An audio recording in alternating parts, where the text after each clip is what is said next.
സാധാരണയായിട്ട് നമ്മൾ ജൈവവളം കൊടുക്കുമ്പോൾ ഓർക്കിഡ്സിലായാലും മറ്റ് പ്ലാന്റുകൾക്കായാലും ഫംഗൽ ഇൻഫെക്ഷൻസ് ഉണ്ടാവാറുണ്ട്. അപ്പം അതുകൂടി ഒന്ന് തരണം ചെയ്ത് നമുക്ക് എങ്ങനെ ഒരു ജൈവവളം നമ്മുടെ ഓർക്കിഡ്സിന് കൊടുക്കാം എന്നുള്ളതാണ് ഇന്നത്തെ വീഡിയോ.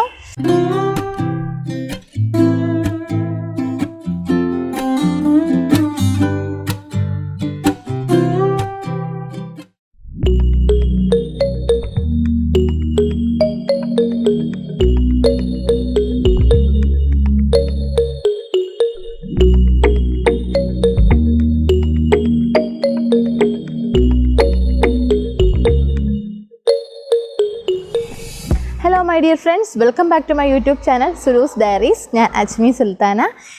ഇന്നത്തെ നമ്മുടെ വീഡിയോ നമ്മുടെ ഓർക്കിഡ്സിന് കൊടുക്കുന്ന ഒരു അടിപൊളി ഫുഡാണ്. ഒരു കംപ്ലീറ്റ് മീൽ എന്ന് വേണമെങ്കിൽ പറയാം.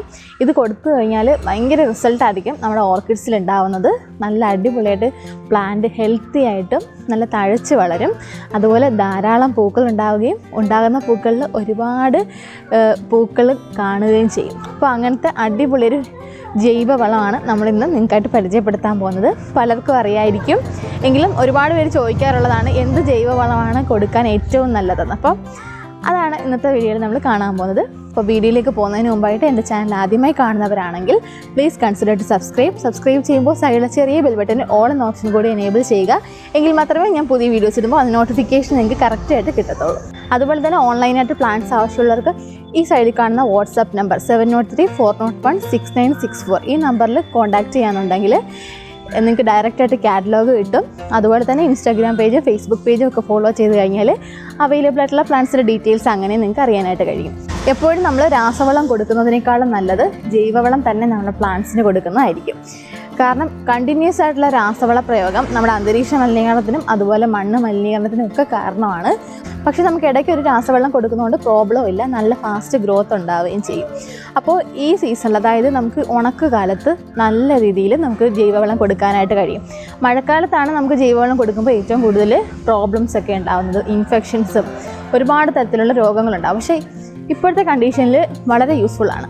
നമ്മൾ ജൈവവളം കൊടുക്കുമ്പോൾ പ്ലാന്റ്സിന് NPK-യോടൊപ്പം തന്നെ ഒരുപാട് സൂക്ഷ്മ മൂലകങ്ങളൊക്കെ ഈ പ്ലാന്റ്സിന് കിട്ടും. അതാണ് ജൈവവളം കൊടുക്കുന്നതുകൊണ്ടുള്ളൊരു ഗുണമെന്ന് പറയുന്നത്. അപ്പോൾ നമ്മൾ ഈ ജൈവവളം എങ്ങനെയാണ് ഉണ്ടാക്കുന്നത് നോക്കാം. അപ്പോൾ വളരെ സിമ്പിളായിട്ട് എല്ലാവർക്കും വീട്ടിൽ സുലഭമായി കിട്ടുന്ന സാധനങ്ങളൊക്കെ വെച്ചിട്ട് നമുക്ക് ഉണ്ടാക്കാവുന്നതേ ഉള്ളൂ. അപ്പോൾ ഇതിനായിട്ട് മെയിനായിട്ട് വേണ്ടത് ചാണകം, അത് പച്ച ചാണകം, അതുപോലെ കടലപ്പിണ്ണാക്ക് അല്ലെങ്കിൽ കപ്പലണ്ടി പിണ്ണാക്ക്, അത് എല്ലാം നമ്മൾ തുല്യ അളവിനാണ് എടുക്കാൻ പോകുന്നത്. അതോടൊപ്പം തന്നെ വേപ്പും പിണ്ണാക്ക്, അതോടൊപ്പം കുറച്ച് ശർക്കര കൂടി നമ്മൾ ആഡ് ചെയ്യുന്നുണ്ട്. അപ്പോൾ ശർക്കര ആഡ് ചെയ്യുന്നത് എന്തിനാണെന്ന് വെച്ചാൽ നമ്മൾ സാധാരണ ജൈവവളങ്ങളൊക്കെ ഉണ്ടാക്കുമ്പോൾ ഭയങ്കര സ്മെല്ലായിരിക്കും ഉണ്ടാകുന്നത്. അപ്പോൾ ഈ സ്മെല്ല് അവോയ്ഡ് ചെയ്യാൻ വേണ്ടിയിട്ടാണ് നമ്മൾ ശർക്കര ചേർക്കുന്നത്. ശർക്കര ചേർക്കുമ്പോൾ വളരെ ഒട്ടും തന്നെ മണമൊന്നും ഉണ്ടാകത്തില്ല, ഒരു വല്ലാത്ത ഒരു ചീഞ്ഞ സ്മെല്ലൊക്കെ. പ്രത്യേകിച്ചും ഫ്ലാറ്റിലൊക്കെ താമസിക്കുന്നവരാണെങ്കിൽ ജൈവവളമൊക്കെ ഉപയോഗിക്കുമ്പോൾ അപ്പുറത്തൊക്കെ ഉള്ളവർക്കൊക്കെ ഭയങ്കര ബുദ്ധിമുട്ടാവും. പക്ഷേ ഈ ശർക്കര ഉപയോഗിക്കുകയാണെങ്കിൽ അത് നല്ല രീതിയിൽ മാറിക്കിട്ടും. അപ്പോൾ അതിനാണ് നമ്മൾ ശർക്കര ഉപയോഗിക്കുന്നത്. അതുകൊണ്ട് മാത്രമല്ല ഈ ശർക്കര നമ്മുടെ പ്ലാന്റ്സിന് വളരെ നല്ലതാണ്. അപ്പോൾ ഇതെങ്ങനെ ചെയ്യുന്നതെന്ന് നോക്കാം. അപ്പോൾ ഇത് ചെയ്യാനായിട്ട് നമ്മളൊരു പഴയ ഒരു ബക്കറ്റ് എടുക്കുക. ഈ ബക്കറ്റിലേക്ക് കുറച്ച് വലിയ ബക്കറ്റ് എടുക്കുന്നതായിരിക്കും നല്ലത്. ഇതിലേക്ക് നമുക്ക് എത്ര അളവ് വേണോ അതനുസരിച്ച് ചേർക്കാം.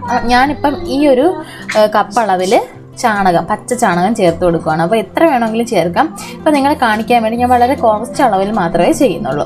ഇതോടൊപ്പം നമുക്ക് 1 കപ്പ് കപ്പലണ്ടി പിണ്ണാക്ക് അല്ലെങ്കിൽ കടല പിണ്ണാക്ക് എന്നൊക്കെ പറയും. നമ്മൾ സ്റ്റേഷനറി കടകളിലും അതുപോലെ ഫെർട്ടിലൈസർ ഷോപ്പുകളിലും ഒക്കെ വാങ്ങിക്കാൻ കിട്ടും. അപ്പോൾ ആ സെയിം അളവിൽ തന്നെ ഇട്ട് കൊടുത്തു.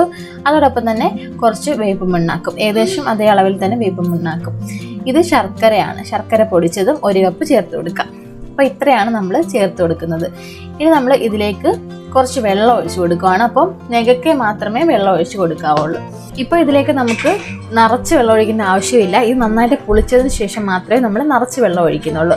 അപ്പോൾ ഇതൊന്ന് നല്ല രീതിയിൽ ഒന്ന് പുളിച്ച് വരാനായിട്ട് ഒരു 3 ദിവസമെങ്കിലും വേണം. കുറഞ്ഞത് 3 ദിവസമാണ്. ഒരു 7 ദിവസം വരെ ആയാലും കുഴപ്പമൊന്നുമില്ല. ദിവസം കൂടുന്തോറും അതിൻ്റെ ഗുണവും കൂടും. പക്ഷേ കുറച്ച് സ്മെല്ലുണ്ടായിരിക്കും. അപ്പോൾ ആ സ്മെല്ല് അവോയ്ഡ് ചെയ്യാൻ വേണ്ടിയിട്ടാണ് നമ്മൾ ശർക്കര ചേർത്തിട്ടുള്ളത്. അതുകൊണ്ട് ഓവറായിട്ടുള്ള ഒരു സ്മെല്ലുണ്ടാവത്തില്ല. അപ്പോൾ ഇത് നല്ല രീതിയിൽ അടച്ച് ടൈറ്റായിട്ട് വെക്കാം. അപ്പോൾ ഞാൻ നേരത്തെ ഇതുപോലെ തയ്യാറാക്കിയ ഒരു മിശ്രിതമാണ് ഈ കാണുന്നത്. ഇത് നമ്മൾ അടച്ചു വെക്കുമ്പോൾ ദിവസം ഒന്ന് ഇളക്കി കൊടുത്താലും നല്ലതായിരിക്കും. അപ്പോൾ ഒന്നുകൂടെ പെട്ടെന്ന് ഒന്ന് അലിഞ്ഞു വരാനൊക്കെ നല്ലതാണ്. അപ്പോൾ ഇത് ഞാനൊന്ന് ഇളക്കി കൊടുക്കുകയാണ്. എന്നിട്ട് ഇതിലേക്ക് നമുക്ക് ഈ ബക്കറ്റ് നിറയെ വെള്ളം ഒഴിക്കണം. അങ്ങനെ നമ്മളിതിനെ ഡയല്യൂട്ട് ചെയ്യണം. ഇതിന് ശേഷമാണ് നമ്മൾ ഇത് തെളിയാക്കാനായിട്ട് വെക്കേണ്ടത്. അപ്പം ഇത് നിറച്ച് വെള്ളം എടുത്തതിന് ശേഷം ഇത് ഒരു ദിവസം വെച്ചിരുന്ന് കഴിയുമ്പോൾ നല്ല രീതിയിൽ തെളിഞ്ഞു വരും. അപ്പോൾ തെളിഞ്ഞു വരുന്ന ആ വെള്ളം നമ്മൾ എടുത്തിട്ട് നല്ലൊരു അരിപ്പയിൽ അരിച്ചെടുക്കുക. ഇതുപോലെ അരിച്ചെടുത്തിട്ട് നമുക്ക് ഇതിൻ്റെ 5 ഇരട്ടിയോ അല്ലെങ്കിൽ ഒരു 4 ഇരട്ടി ആയാലും വെള്ളം ചേർത്ത് വേണം നമ്മൾ ഉപയോഗിക്കാനായിട്ട്. ഇപ്പോൾ ഏകദേശം 1 ഗ്ലാസ്സോളം ഞാൻ അരിച്ചെടുത്തിട്ടുണ്ട്. അപ്പോൾ നന്നായിട്ട് അരിച്ചെടുക്കണം, അല്ലെങ്കിൽ സ്പ്രെയറിൽ നമ്മൾ പൊടികളൊക്കെ ചേർത്ത് സ്പ്രെയർ പെട്ടെന്ന് കംപ്ലൈൻ്റ് ആവും. അതുകൊണ്ട് നന്നായിട്ട് അരിച്ച് തന്നെ എടുക്കും. ഇപ്പോൾ നമ്മുടെ സ്ലറി എടുത്ത് അതിൽ നിന്ന് ഏകദേശം 5 ഇരട്ടി വെള്ളം ചേർത്ത് വെച്ചിട്ടുള്ളതാണ് കേട്ടോ. ഇതിൽ ഫംഗൽ ഇൻഫെക്ഷൻസ് ഉണ്ടാവാതിരിക്കാനായിട്ട് എന്താണ് ചെയ്യേണ്ടതെന്ന് നോക്കാം. ഫംഗൽ ഇൻഫെക്ഷൻ ഉണ്ടാവാതിരിക്കാനായിട്ട് ഈ സ്ലറിയിലേക്ക് നമ്മൾ ഏതെങ്കിലും ഒരു ഫംഗിസൈഡ് കൂടി ചേർത്ത് കൊടുക്കാം. ജൈവവളം ആയതുകൊണ്ട് തന്നെ നമ്മൾ ഒരു കെമിക്കൽ ഫംഗിസൈഡ് ചേർത്ത് കൊടുക്കുന്നത് കൊണ്ട് പ്രോബ്ലം ഇല്ല. അപ്പോൾ ഞാൻ ഉപയോഗിക്കുന്നത് ഇപ്പം സാഫാണ് ഉപയോഗിക്കാൻ പോകുന്നത് കേട്ടോ. ഇത് ഏകദേശം 2 ലിറ്റർ അടുപ്പിച്ച് വെള്ളമുണ്ട്. അപ്പോൾ ഞാൻ ഇതിനകത്തോട്ട് ഏകദേശം ഒരു സ്പൂണോളം തന്നെ സാഫ് ഇട്ട് കൊടുക്കാൻ പോവാണ്. അപ്പോൾ നിങ്ങൾ എടുക്കുന്ന അളവനുസരിച്ച് നിങ്ങൾ ഫംഗിസൈഡ് ചേർത്ത് കൊടുക്കുക. അപ്പോൾ ഏതെങ്കിലും ഒരു ഫംഗിസൈഡ് ഉപയോഗിക്കുന്നത് വളരെ നല്ലതായിരിക്കും. കാരണം എപ്പോഴും ജൈവവളം ഉപയോഗിക്കുമ്പോൾ ഇൻഫെക്ഷനുള്ള ചാൻസ് വളരെ കൂടുതലാണ്. പക്ഷേ ഇങ്ങനെ ചെയ്യുമ്പോൾ കുറച്ചും കൂടെ നല്ലതായിരിക്കും. പെട്ടെന്ന് പ്ലാന്റ് ചീത്തയാവത്തൊന്നുമില്ല, നന്നായിട്ട് ഹെൽത്തി ആയിട്ട് വളരുകയും ചെയ്യും. ഇനി ഇത് നന്നായിട്ട് മിക്സ് ചെയ്ത് നമുക്ക് സ്പ്രെയറിലോട്ട് ഒഴിക്കാം. അപ്പോൾ എപ്പോഴും നല്ല രീതിയിൽ അരിച്ച് വേണം ഒഴിക്കാനായിട്ട്. പറ്റുമെങ്കിൽ ഒരു കോട്ടൺ തുണി വെച്ച് അരിക്കുവാണെങ്കിൽ ആ പൊടികളൊക്കെ മുഴുവനായിട്ടും പോവും. അപ്പോൾ അങ്ങനെ എടുക്കുവാണെങ്കിൽ സ്പ്രെയർ കംപ്ലൈൻ്റ് ആവത്തില്ല. അപ്പോൾ ഈ ഒരു സ്പ്രെയറിലോട്ട് ഞാൻ ഇത് ഫുള്ളായിട്ട് ഒഴിച്ചു കൊടുത്തു. ഇത് നമ്മളുടെ പ്ലാന്റിൽ ഫുള്ളായിട്ട് നമുക്ക് ഒഴിച്ചു കൊടുക്കാം ഇത്.